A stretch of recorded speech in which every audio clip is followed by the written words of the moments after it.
et recherche la justice, la piété, la foi, l'amour, la patience, la douceur. Amen. Combat le bon combat de la foi, saisis la vie éternelle à laquelle tu as été appelé et pour laquelle tu as fait une belle confession en présence d'un grand nombre de témoins.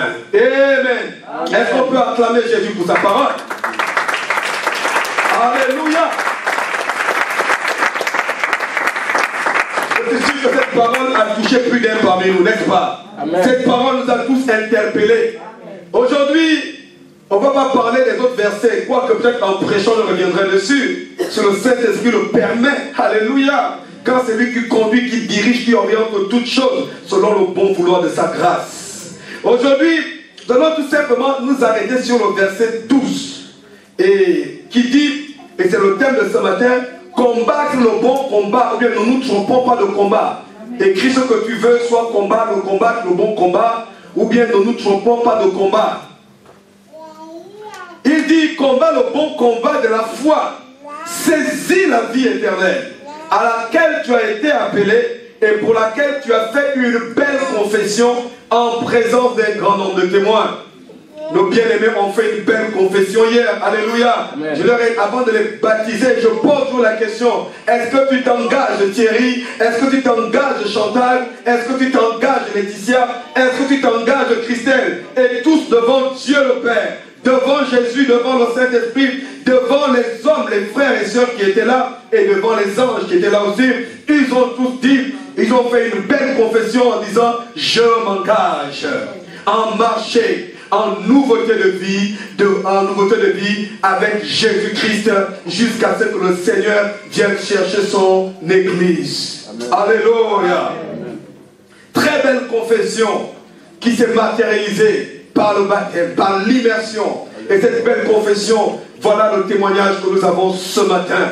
J'aime les gens qui s'engagent. Dis, il faut aimer les gens qui s'engagent. Dieu aime les gens qui s'engagent. Alléluia. Dieu ne marche pas avec les gens sans engagement. Dieu ne marche avec les gens un pied dedans, un pied dehors. Dieu ne marche pas avec les gens instables. Amen. Parce que lui-même, il est un Dieu d'engagement. Voilà pourquoi il a dit dans sa parole, si même vous êtes infidèles, moi je demeure fidèle. Parce que moi je me suis engagé avec vous. Je t'ai créé selon mon image et selon ma ressemblance. Tu arrives à me suivre, je vais aller très vite à cause du temps. Et non seulement je t'ai créé, malgré la désobéissance d'Adam, j'ai pris l'engagement de te racheter. J'ai pris cet engagement depuis le jardin d'Éden.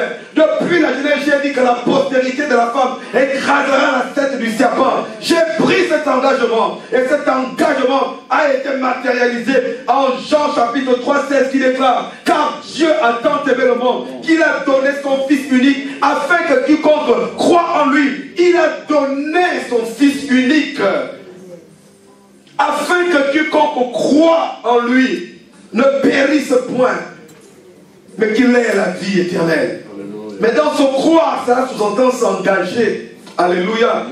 Ça ne veut pas dire je crois que Jésus existe. Dieu veut qu'on s'engage, comme il nous dit ce matin. Donnons-nous tout entier. Alléluia. Amen. Voilà pourquoi le baptême, pourquoi qu'on nous plonge totalement. Car c'est tout ton corps, c'est tout ton être. Je m'engage. Cela symbolise, c'est vrai, la crucifixion avec Christ. Et quand on ressort, la résurrection avec Christ. Mais c'est aussi également l'engagement. C'est que j'accepte dorénavant de marcher en route de vie. Mais avant ça, j'accepte de mourir. Amen. Amen. Amen. Parce que, bien aimé, il faut d'abord mourir pour renaître. Alléluia. Il faut d'abord mourir avant de renaître. On ne peut pas expérimenter la résurrection sans avoir expérimenté la mort. Alléluia. Est-ce qu'on peut dire que quelqu'un est ressuscité s'il n'est pas mort avant? Alléluia. Mais le véritable problème, il est celui-là. C'est que nous n'acceptons pas de mourir avec Dieu. Nous n'acceptons pas de tout lui donner. Amen. Nous n'acceptons pas de nous livrer même. Dis Seigneur, fais de moi ce que tu veux. Amen. Alléluia. Dis avec moi Seigneur, fais de moi ce que tu veux. Donne-moi la forme qui te plaît. Alléluia. Amen. Tu peux avoir des projets et devenir un grand banquier. devenir un grand homme d'affaires, une grande businesswoman, une grande femme.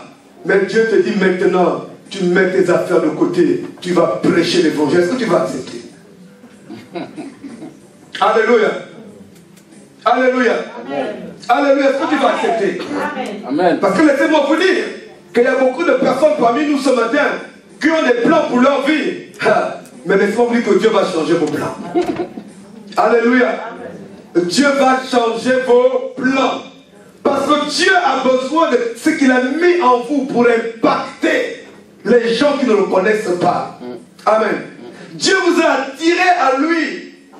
Parce que pour que vous aussi, vous attiriez d'autres personnes à lui. Il a utilisé une personne pour vous attirer à lui. Alors il va aussi vous utiliser pour vous attirer, pour attirer d'autres personnes à lui. Il a utilisé une personne pour vous impacter. Il va aussi vous utiliser pour impacter d'autres personnes.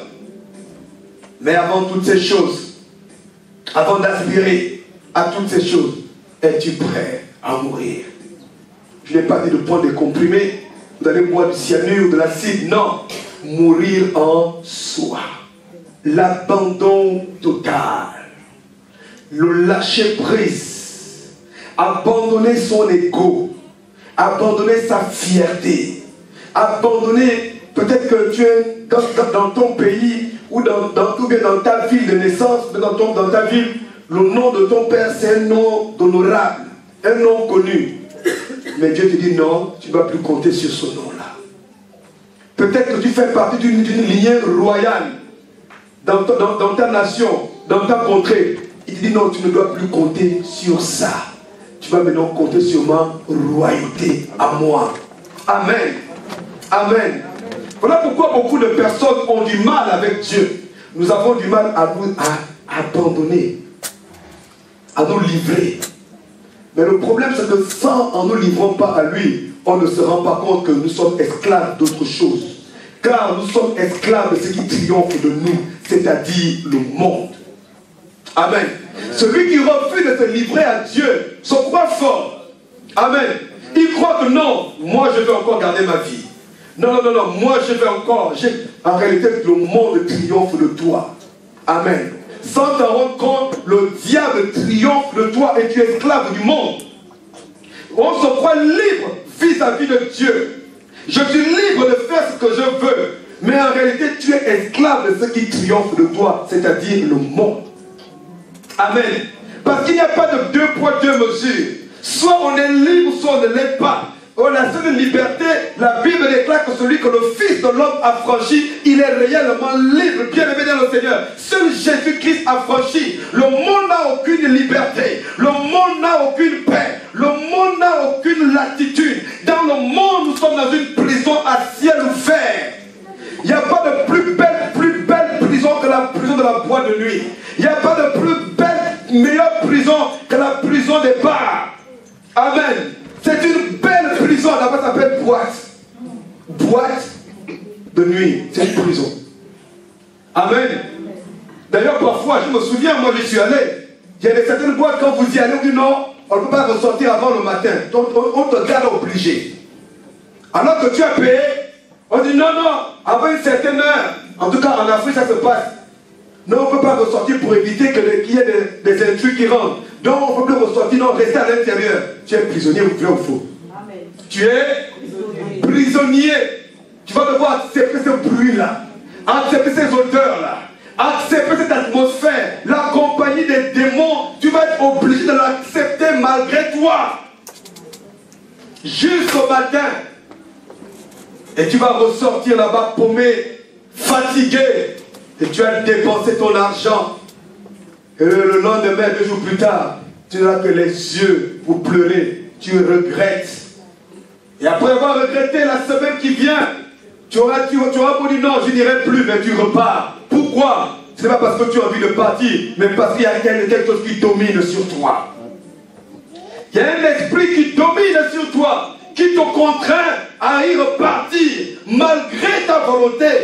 Vous comprenez pourquoi tu es ton esclave? Tu sais que ce n'est pas bon. Tu sais que c'est nuisible. Qu'il n'est pas bon de fumer. Qu'il n'est pas bon de boire. Qu'il n'est pas bon, mais pourtant tu le fais. Pourquoi? pourquoi il y a quelque chose qui triomphe de toi. Il y a quelque chose qui triomphe de nous.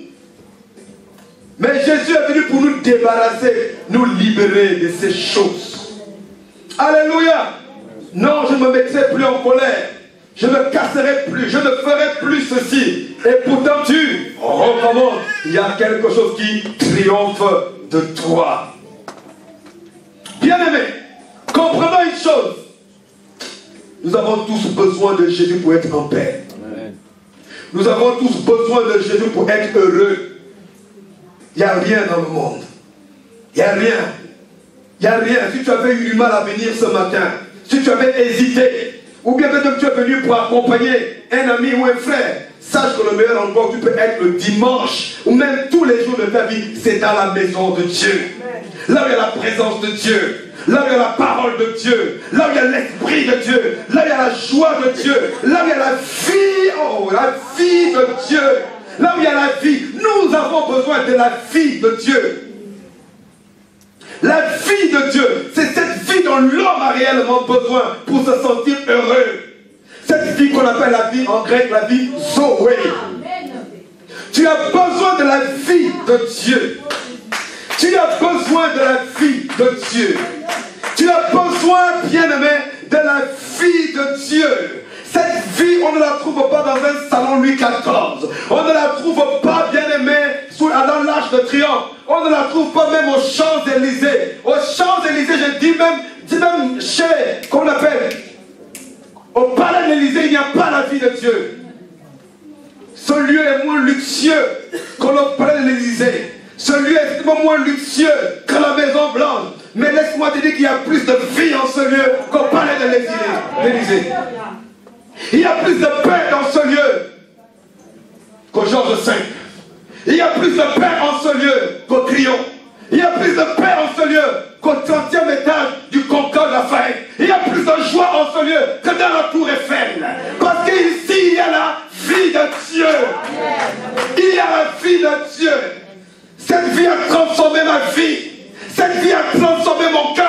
Cette vie a transformé mon âme. Lorsque j'ai expérimenté cette vie du Seigneur, qu'est-ce que je peux te donner? Je n'ai pas d'argent, je n'ai pas de chéquier, mon compte de banque ne me suffit pas. Tout ce que je peux te donner, prends ma vie, prends ma vie, prends ma vie. Et cette vie que je lui ai donnée, j'aurais pu faire autre chose. J'aurais pu aborder une autre carrière. Mais j'ai cru en lui et j'ai compris que cette vie, ce qu'elle m'apporte et que cette qu'elle peut apporter aux gens, est plus glorieux que d'être président, directeur général de ces Rochefield. Car la Bible déclare au commencement était la parole. Et la parole était avec Dieu. Et la parole était Dieu. En elle était la vie. Oh! En elle était la lumière des hommes. Elle a habité au milieu des hommes. Mais les hommes, les siens, ne l'ont point connue. Et à ceux qui ont cru et qui l'ont reçu, elle a donné le pouvoir de devenir enfant de Dieu. Un enfant de Dieu n'a pas la même vie qu'un enfant du diable.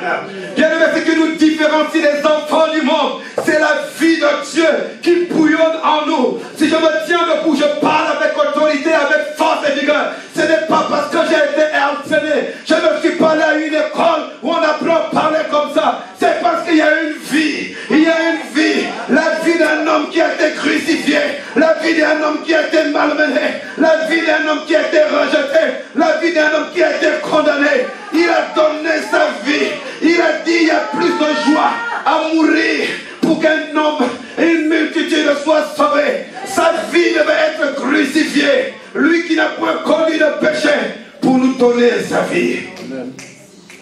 Et en recevant cette vie, j'ai compris ce qu'il y a dans le monde n'est que la boue. Oh, la vie que Dieu m'a donnée. La vie que Dieu te donne, bien-aimé. Personne garde cette vie précieusement. Bien-aimé, l'Église doit devenir un message qui amène les gens dans leur vie à Dieu. Le plus important n'est pas de venir à l'église, bien-aimé. Ça ne te sauvera pas. Ce qui sauve, c'est donne ta vie. Donne ta vie, donne ta vie, donne ta vie à Jésus. Voilà la véritable connexion du salut.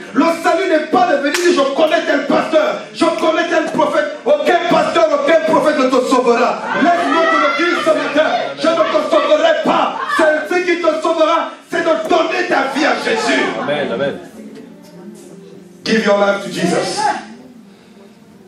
Donne-lui tout entier. Ah! Donne-toi tout entier. Donne-toi tout entier. Donne-toi tout entier. Et combat le bon combat de la foi. Combat le bon combat de la foi. Donne-toi tout entier. Et combat le bon combat de la foi. Oui, j'ose espérer. J'ose espérer que tu sais pourquoi tu vas à l'église. Quand les gens disent non, je veux me baptiser. Pourquoi tu veux te baptiser? Pourquoi tu veux te baptiser? Je vais comprendre. Parce que, ok, non, peut-être que tu n'as pas compris. Pourquoi tu veux te baptiser? Je vais vous faire une confession. Moi-même, il n'a pas été facile que je me baptise. Je ne suis pas baptisé facilement. Parce que je n'étais pas prêt. Je n'étais pas prêt à tout lâcher. Mais quand j'ai compris, on m'a parlé du baptême. Je n'étais pas prêt. Et 3 mois après, j'étais prêt. Je me suis baptisé. J'ai compris que je m'engageais dans une voie à sens unique. La porte se fermait derrière moi. Bien-aimé, prêt à tout perdre. À perdre les amis, à perdre les copines, à perdre tout perdre la réputation que le monde te donne, perdre la gloire que le monde te donne, perdre le succès que le monde te donne, perdre même tes cousins, perdre tes cousines, perdre tes meilleurs amis, parce que tu as décidé de devenir enfant de Dieu. Accepte de tout perdre ce matin. Accepte qu'on ne t'appelle plus. Accepte d'être rejeté. Accepte d'être méprisé. Accepte de tout perdre pour lui. Vous savez c'est quoi la prospérité? Jean chapitre 10, verset 10. Tu veux être prospère? La Bible dit que le voleur ne vient que pour voler, égorger et détruire. Mais le Fils de l'homme est venu afin que les brebis aient la vie, et la vie en a. Voici ma définition de la prospérité. Amen. Moi, voici la définition que le Saint-Esprit m'a appris sur la prospérité. Quand j'ai la vie en abondance, je suis prospère. Vous ne m'avez pas compris. Amen. Quand la prospérité commence, quand tu as la vie en abondance. Amen. Et voilà pourquoi, en 3 Jean 2, il est écrit, bien-aimé, je souhaite que tu sois prospère à tous égards et que tu sois en bonne santé, comme prospère l'état de ton âme. Mais comment ton âme va-t-il prospérer si tu n'as pas cette vie? Comment ton âme va prospérer si tu n'as pas cette vie? Comment l'âme d'un homme se sent-elle prospère, équilibrée, en paix et en joie, sans la vie de Yeshua HaMashiach?